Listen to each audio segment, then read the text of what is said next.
இப்படியும் சிந்திப்போம்ல. டேய் லூசு, ஏன்டா வீட்ல இருந்த நல்ல தண்ணில சாக்கடையை கலந்த? டெங்கு கொசு நல்ல தண்ணில தான் முட்டை போடுமா? நாங்க எல்லாத்தையும் பார்க்குற பார்வை வேற மாதிரி தான் இருக்கும். இது பட்டத்து யானைன்னு எப்படி சொல்ற? சங்கிலியால கட்டாம மாஞ்சா நூலால கட்டி வச்சிருக்காங்களே.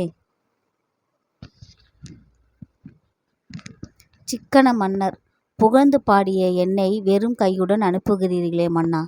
யார் அங்கே? இவரது கைக்கு மருதாணி போட்டு அனுப்பி வையுங்கள்.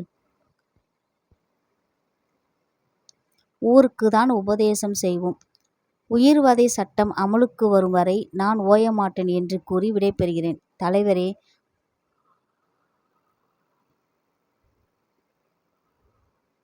Police diary. டாக்டர் டென்ஷன் ஆயிட்டாரே. இன்ஸ்பெக்டர் அப்படி என்ன கேட்டார்? துப்பு துலக்க ஒரு பேஸ்ட் எழுதி கொடுக்க சொன்னார்.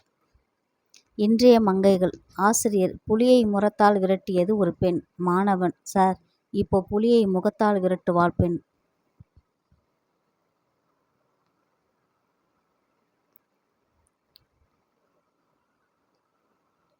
கல்வனின் காதலி. காதலி கிட்ட ஓடி போலாமான்னு ஒரு பேச்சுக்கு கேட்டேன். என்ன சொன்னா? பைக்ல கூட்டிட்டு போறதுனா ஓகே அப்படிங்கிறா.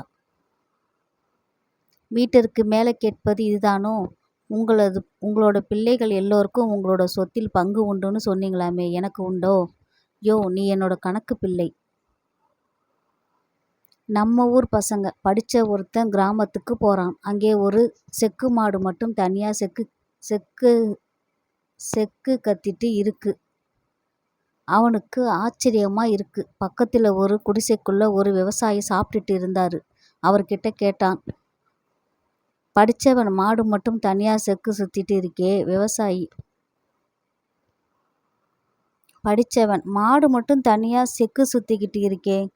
விவசாயி, அது பழகின மாடு தம்பி, அதுவே சுத்திக்கும். படித்தவன், நீங்கள் உள்ளே வந்த உடனே அது சுத்தத்தை நிறுத்திட்டா எப்படி கண்டுபிடிப்பீங்க? விவசாயி, அது கழுத்தில் ஒரு சலங்கை இருக்கு தம்பி.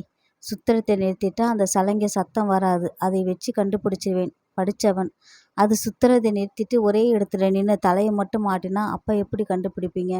விவசாயி,